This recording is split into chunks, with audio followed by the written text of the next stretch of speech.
most important part. So just some of the key benefits, as I mentioned, continuous learning with improved action and better results, okay? Because that's what I said last week. It's all about continuous learning. And I know we often think to ourselves, yeah, but, you know, I read an article every day, so I'm learning, but we need to actually implement some of these things. So that's the intention of these weekly things, is to learn and then intentionally do something that you've learned in the week. So Melanie, sure, very well done on that. She wasn't at the session, but she went and watched the video, she actioned, and she actually got results. So fantastic testimonial as to the power of just doing small changes. Okay, so this week, as I also mentioned last week, we're going to focus every week on a different area, and we never know what it's going to be. You're going to find out when you get here, but it will be a structure of market, message, media. So this week we're going to talk about something in your market, and then next week we'll look at we spoke about media last week, so next week we'll talk about message. So just our key learning for today. Another stat, as I always like to use statistics. 93% of customers read online reviews before buying a product. I think we all can vouch for the same thing, right? We all heard of something, seen of something, but just to validate and trust, we always want to see what other people are saying. That's just the reality. That is what life is. I think more and more so now that we have the online space, that's what people want. And even if it's maybe not an online review, it's, you know, go and phone somebody or ask somebody. So that's hence, I guess, the power of BNI, as well as it's a direct referral recommendation review system. So very, very important, but it's such an easy task, I say, in the sense of doing it, but we don't do it. Often we forget about it, or we're too scared to ask. I think that's probably one of the biggest things, is people are always scared to ask. So reviews, that's what we're talking about today. So why are reviews so important? I mean, just generally, I mean, they're basically entrusting our services onto somebody else. Okay, so I've never used your services, X, Y, and Z have. So I don't know X, Y, Z, but I'm rather going to trust what they say because they've used your services than you, because you're obviously the direct source. So they tell people how it is doing business with you. So it completely increases consumer trust just by reading a review. Okay. It's hearing feedback also from customers, and it gives us insight to then improve our customer experience, because a very big section that we focus on is customer experience. Okay, I often, as the girls will know that have attended my program, we don't talk about customer service. That's a given. We have to talk about customer experience in the world that we are in today, because there are so many digital touch points out there. We have to be ensuring we're managing all of them, because that is what the customer out there is experiencing. The most control we have is customer service. So that's not even an element of concern, because that we have to give the right service. But customer experience is what other people are saying about us, and what other people are creating, and what we are creating and putting out there. Online customer reviews gain more weighting in organic search. So just if you don't know organic is just you achieve your weighting based on your content or reviews. Paid is paid. So organic and paid, those are two separate things, just in case you're not sure about organic. You can use them in your marketing and communications. I mean, that's the most powerful thing, you know, use them in videos as video testimonials, or use them in marketing communications, or in posts, as I just did on Monday. So it's content for you to use, and it's powerful stuff that people want to read and hear. But how and where to get reviews? Okay, that's probably like always everyone's ask. Well, it's actually, I say, before, during, and after. You know, never fail to assume you have to wait until the end. You know, as I said, it's all about the customer experience. So to us, that's before, during, and after. So at any point that you feel is perhaps a good time, you need to ask, you need to jump in. But also, if you've got a team, you need to start now educating the employees the importance of reviews, and also asking, because often it can't just be up to you if you've got a team. You know, they need to understand the power of reviews, even more so if it's specifically about an employee. Also explain to your customers and encourage them to, because as they say, if you don't ask, you won't get. And if you want more online reviews, you have to make it easy for your customers to do so by giving them direct access to these review sites that you have. Okay, so I'll go through some of the sites that you can use if you already have them. And also, it's okay to just streamline all your reviews to one area. You don't necessarily have to have reviews on all sites. Yes, your clients can obviously put reviews on any site they can find, but you as a business owners can also direct them to which site you would like them to do their reviews on. And please check in to your review sites on a regular basis to also see if there's any recent reviews, and if there have been reviews, to respond to all of them, whether they're good, mediocre, or ugly, especially the ugly ones. Yeah, it just allows you to close the loop to ensure if there were any slight uncertainties, or the client wasn't 100% happy, or he gave you a 3.5 instead of a 4.5, just check in, because there could be something quite small that you didn't know about and you can fix it. So do. And 89% of consumers read businesses' response to reviews as well. So it could be a list of reviews, but no response from the business. It could almost leave a bit of a sour taste in the person that's reading the content, because you haven't bothered to respond. Even if it's a great review, it's always nice to just say thanks. And instead of waiting for customers to volunteer a review, which obviously are amazing, but let's be honest, how often does that really happen? You can ask customers if they would like to leave one on your site. And it's found that 68% of customers will leave a review if you ask them. So ask them and then tell them where. Most importantly, don't leave it to them to go, well, where do I leave a review? Should I go to Facebook? Do I go to Google? Do they have a Google? Do I go to LinkedIn? Just tell them. This could happen automatically at the point of purchase. So if you have, you know, a product or a service and there's an end to it, you could send them a personalized email or a satisfaction survey. And this way you can direct the reviews, as I said, to an online review platform that you want them to base their reviews on. So most of us probably want recommendations on LinkedIn, being business to business, but also Google My Business is very recommendable, because it's obviously Google related, so it helps with your ranking and it just looks good. So this way you can direct the reviews to an online review platform that suits you and allows for direct communication to customers. So I encourage that, is after a product or service or a process, or even just, you know, as I say, if it's a 6-month process, kind of the startup, you know, how did you find the startup, or during or after? You don't always have to leave it to the end if it's a long process. But like with my 12-week program, at the end, you just ask for a review, because it's, you know, the end of the process. Don't solicit good reviews in exchange for money or ethical grounds. If people do find out, it just looks bad. So don't try.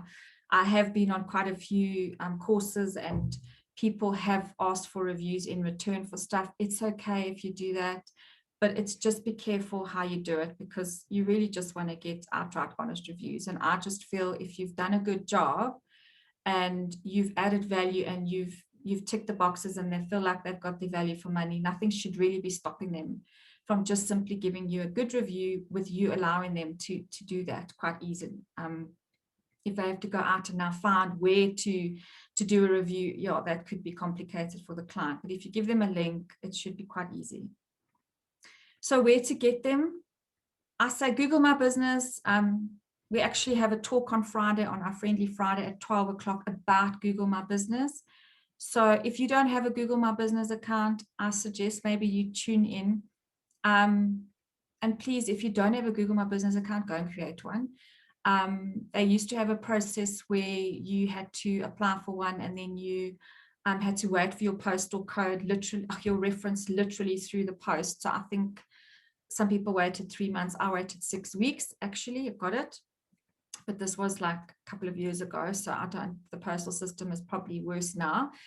But yeah, I would highly suggest you get a Google My Business account. There's a lot of other benefits to it as well in search. When you do a search for business coaches and stuff, depending on your ranking and your SEO, it also comes up below that little like map, and there's like a whole lot of listed people. Those are all Google My Business clients. So just, yeah, and then you can also use it as a platform to market on, and then it's a nice place for people to go and do a review, and it's quite easy. They just rate you 4 stars, 5 stars, and then they just write a little blurb. Okay, and then you get notification as well, so you can then go and respond. Okay, Facebook reviews I think are common if it's a place that your people will go, and if you've got more like a B2C business to consumer product, you know, Facebook might be good for you.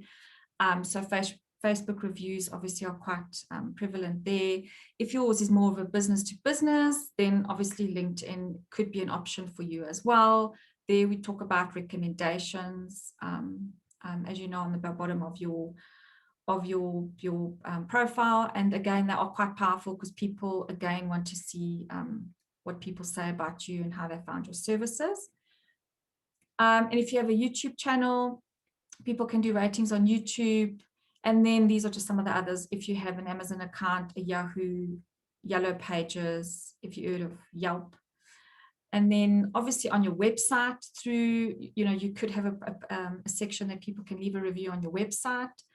I don't encourage that, but you can. I would rather on your website, like I've done on my homepage, rather translate some of the testimonials and review that you have received and put them on your website. And then email, I've just put email because it's just, again, if you want to just email your clients after servicing them, or if you want to email them after every time they've picked up an item or they've done goods or services with you, you can email them to get a review, a written review, because some people may be of old school and they don't really know how to click onto a link and write a review. So you could also still use the traditional email, and then you can use that email testimonial on your marketing communications in your posts at the bottom of your emailers, vice versa. So those are just some of the ways where to get these reviews. Okay, and the power of bad reviews. So they say 3.3 is the minimum star rating of a business that consumers would engage with. So don't feel bad if you get like a 4.5 rating on Google.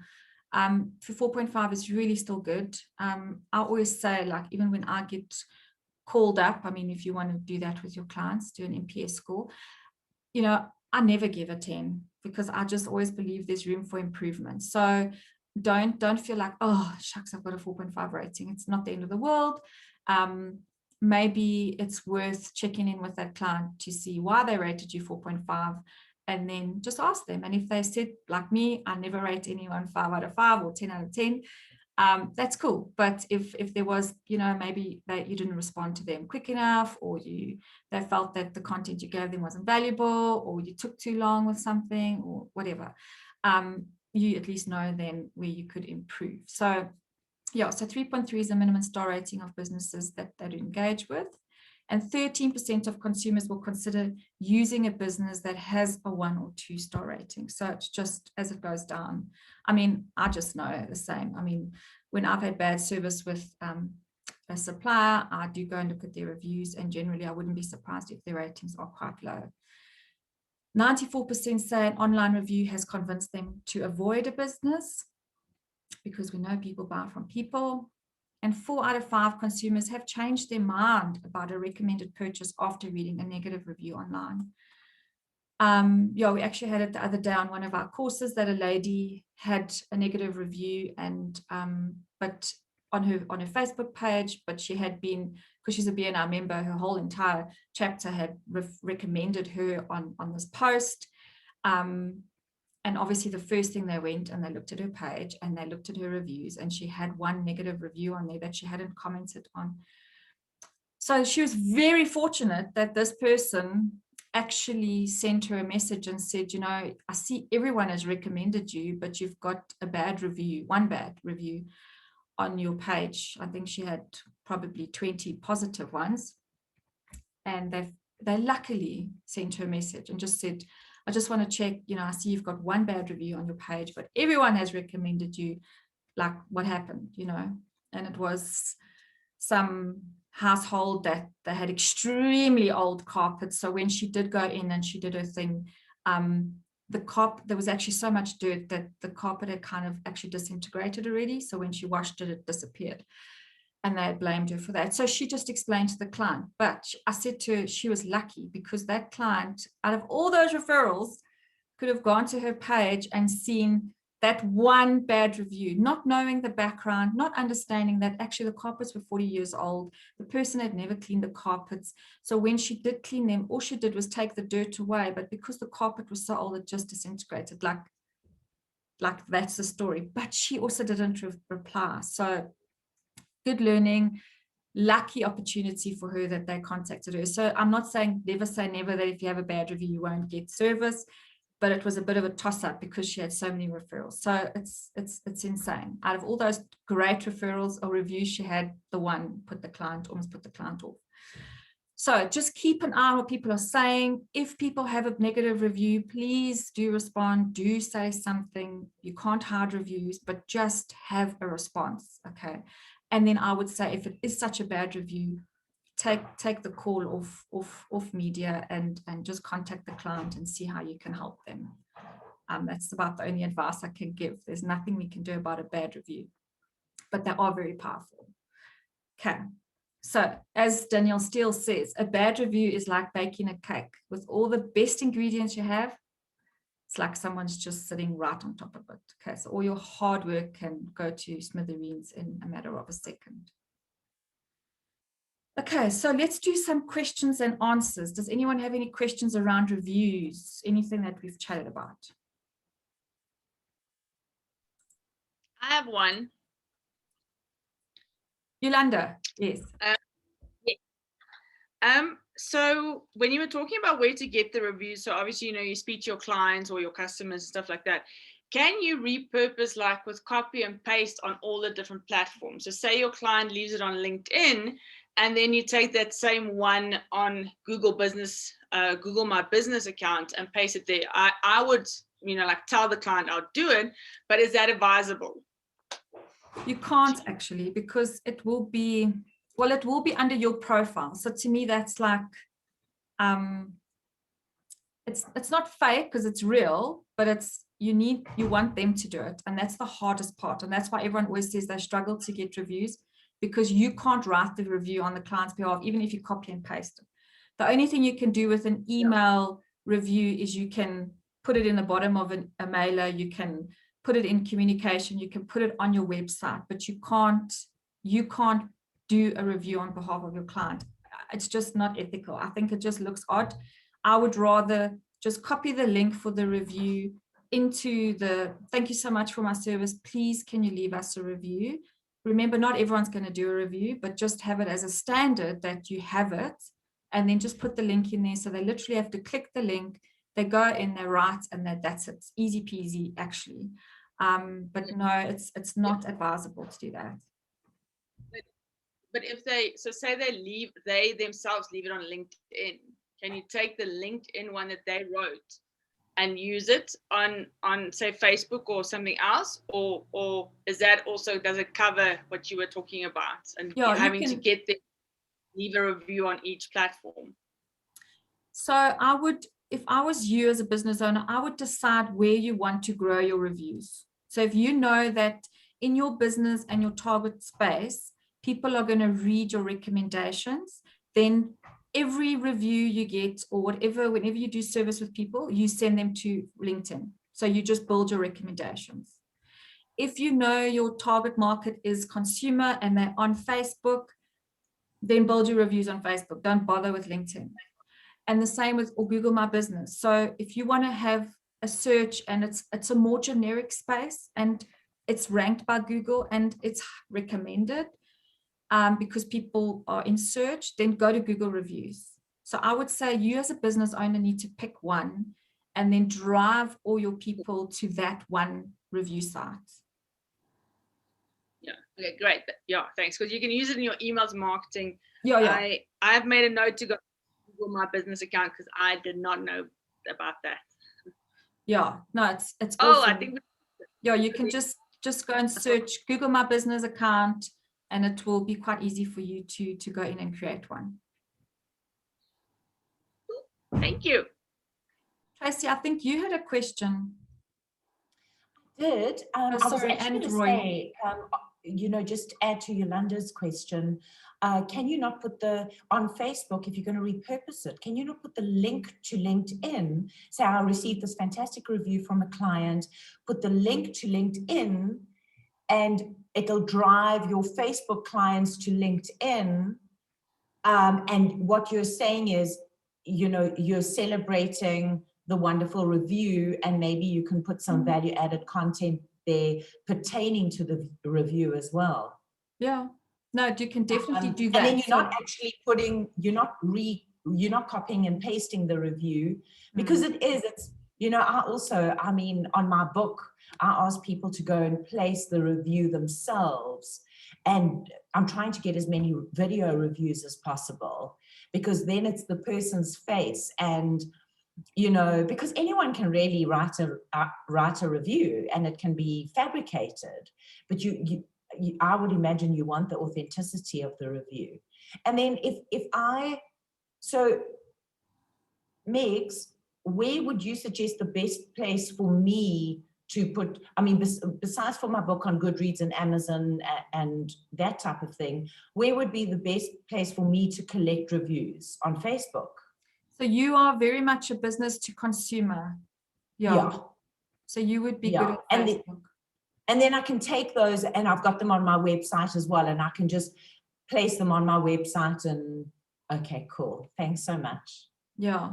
So, you can definitely, I got a WhatsApp review just out of the blue, which is amazing, and it can happen. But that's why you need to have a conversation with your clients, so that they know reviews are also powerful to you, because, they may not think it's necessary or relevant, but we know it's important for us. And then I took that review and I repurposed it on my social platform. So that was different. But I agree, if you get like a Facebook review, and you actually want like LinkedIn recommendations, you could take your Facebook review, copy it, because once they've written the review, it's basically your content. You can repurpose it on your platforms, and then say, if you'd like to leave a review, because obviously it's called recommendations on LinkedIn, please click here, and then they can go to your LinkedIn page if you want to start building your reviews on your LinkedIn. It's also easier for us, because otherwise then we have to like remember where we've got our reviews, and so it's just nicer for us to know. Then we check in regularly on our recommendations and reviews.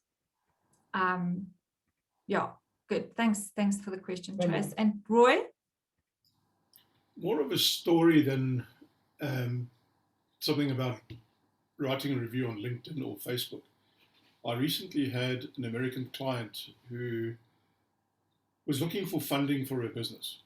Her business is pretty much in the startup phase.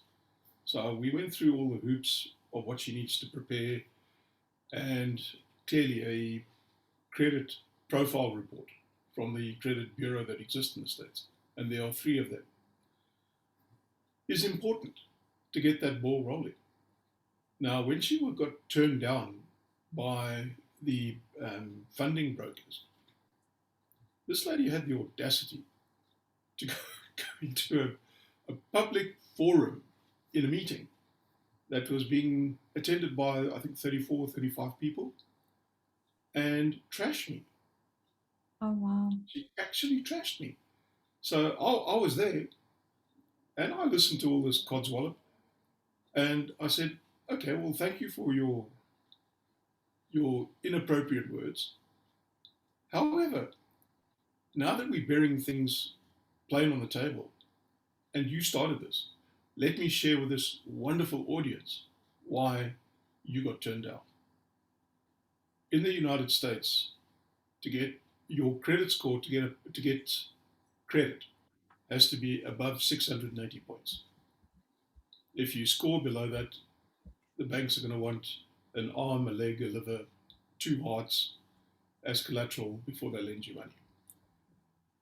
This chick came in at 303, Ah, which was right at the bottom. So I shared that with people. I said, you've got a score of 303, which won't even get you an ice cream from the local ice cream vendor. And then I muted my mic. Well, after she stopped crying, she actually left the meeting. And I haven't heard from her since. The convener of the meeting said to me, that was a bit heavy-handed. I said, no, it was not heavy-handed. If you are attacked in business, you need to defend your business. My business has a reputation, and I don't generally openly market my business. My business is very much on a word of mouth referral basis. And I attend a lot of networking events where I generate my business. And people in those events that have used my services generally put their hands up and say, okay, I've done this, this, and this with him. It's worth the money. And that's how I get my foreign clients. And I do that in the United States, Canada, and in the UK. And it's a system that's been working for me for 4 years. So for somebody to go into an open forum like that and trash me, hey, guys, I get upset. no, of course. I think And that, I think that's just like with this other lady I mentioned earlier, is just be prepared. Be prepared for complaints. Be prepared for people that want to tarnish your brand, your name, because it is just who we are, humans. That's the kind of bad part of us, is that if we've had a bad experience, we're going to tell the world. But it's okay, just be prepared. And like I said to her, all she should have just done is she should have responded to the bad review. Then the likelihood of that person actually even phoning her to confirm that her services are still professional enough, they probably wouldn't have even, because she had the professionalism to actually just show up and respond. And again, she was like, yeah, but should I have said, but it was their fault? And I was like, no, you can't do that. You just actually can't do that as a business. But yeah. Can I just add something there, Megan? Sure. Because shame that poor lady as a startup is showing her immaturity in many, many ways.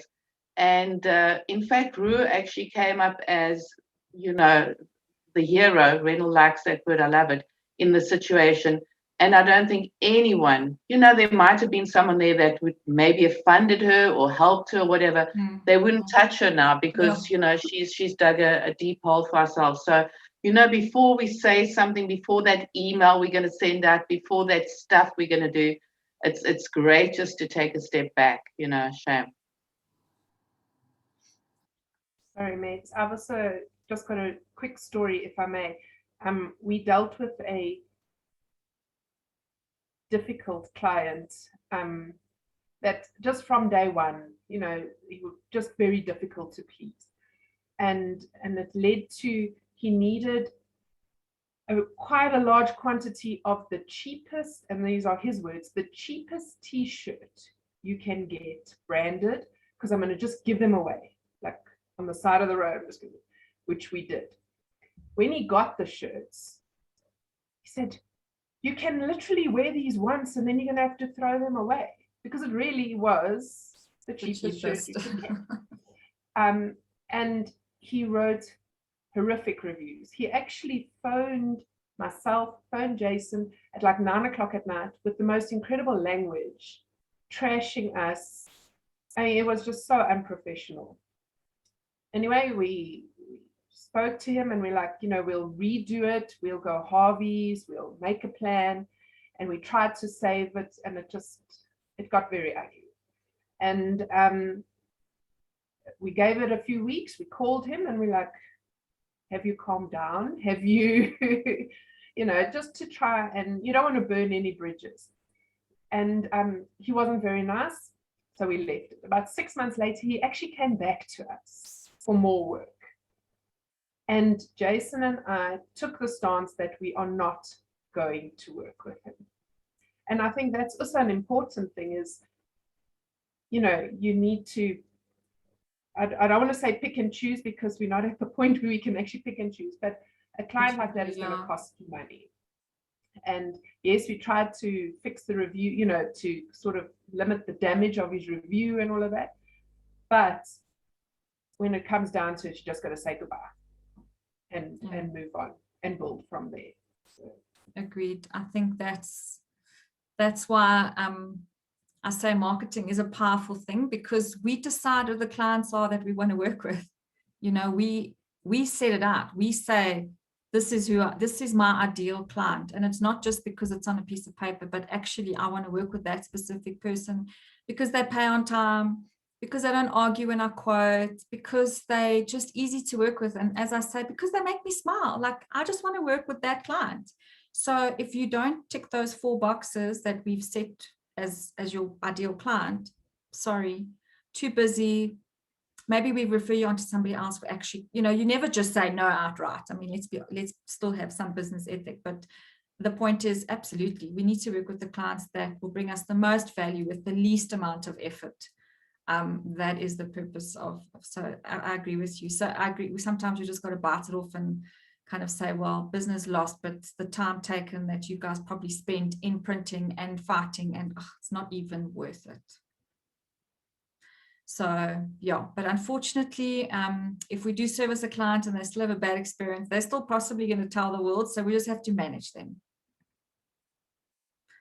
Okay, does anyone else have any more questions? No. Cool. So what is your action then for next week? Are you going to go and set up a Google My Business account? Are you going to maybe put a little survey together to get some reviews if you don't have any? If you've got by the dozen, what are you doing with them? Because yeah, also don't sit on reviews, use them. They're much more powerful than your own word, just by the way, as we know. Okay. So just to recap, because I know obviously some of you guys weren't here last week. So we'll have like a bit of a Q&A at the end of each little learning. And then, well, your learning for the day. So I hope all of you got some learning from today, whether it is an immediate action or even just a long-term business strategy that you need to start looking at getting reviews, and where in the process of your customer experience is the best to ask for them. And then just a quick one to recap from last week: who should join the Marketing Lifeline membership program? It's very, very, very, it's very powerful, I think, for startups and entrepreneurs, because again, it's just basic little skills to get us going. Established entrepreneurs as well, because we often forget about the basic things.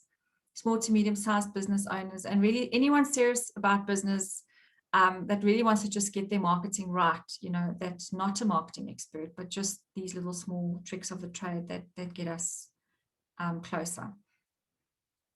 Yeah, so I just mentioned, if you don't have enough customers, if you don't know how to stand out amongst your competitors, if you don't know what to say in your messaging, which I think is always the hardest one for most people, if you want to grow your business, but you're not sure where to start, or if you're spending money on marketing, you don't feel like you're getting any new leads, and if you think you can learn something about marketing, this is probably a good place for you to start. So what to expect? We meet once a week at this time, 10 to 11. It will never run over 11. We'll stick to the time. Again, as I've mentioned, we can review the slot as we go forward if you want to do it a bit later or earlier. It's always a group session with other business owners led by myself. We'll have a specific topic each week. I don't want to bombard you. I could share a lot with you at once, but I think the key thing is that you walk away with hopefully an immediate action that you could implement. So we're going to look at our key themes being market, message, media, and then 1 week we'll just talk about open topic where you're struggling. The weekly sessions are recorded in case you can't join. There's a shared membership area that would be active on our website, which you can then create a login, and you'll then have access to the videos and other presentations that I've done, as well as some of my resources. There is a private group I've created on LinkedIn, which I would invite you to as a member, where you are able to, again, also ask questions. And also just building relationships and growing your network with other like-minded business owners. As I've said, the first month is free, which is July. The monthly fee thereafter is 375 Rand per month. As I also said last week, it's the price of a cup of coffee and a piece of cake a week. And then really just to become a lifeline learner and a marketing expert in your own right. And that's it. So next week, I think if you want to join us again, same time, same place, because you can, it's free and you're all welcome. And please bring along anyone that you may join. Each week may vary. Some people will come in, some people won't be there next week. And so it goes. It's as you can come in and join. If you want to take my free assessment to see perhaps how you score, you're welcome to do that as well. It maybe just gives you a bit of an idea that, shucks, maybe I really do need some help, or no, I'm totally 100% good. And or feel free to book a call with me. I'm happy to chat to you and also to see where you're at in your business and if you need specific help or if this would help you and how we can help you. And that's that for us for this week. Megan, a quick question. Yes, Kim? Sorry, I meant to ask it last week as well. The 375 a month, is that a part of a contract or can you go month by month? You can go month by month, yeah. Good COVID decision. Cool, thanks, Kim. Any other questions? Really loved it. Great morning. Awesome, guys. I hope to see you next week and hopefully we have a key action. I've got 3. Awesome. Megan. Okay. Take care, Yeah. guys. Have a good Nice week meeting and be everybody. safe. Cheers now. Nice Be to meet positive. everyone. Remain positive. Don't get bombarded by the bad social media and publicity. And ask for help. And ask Thank you, for help. Megan. Bye, guys. Bye. Thank you. Bye. So much.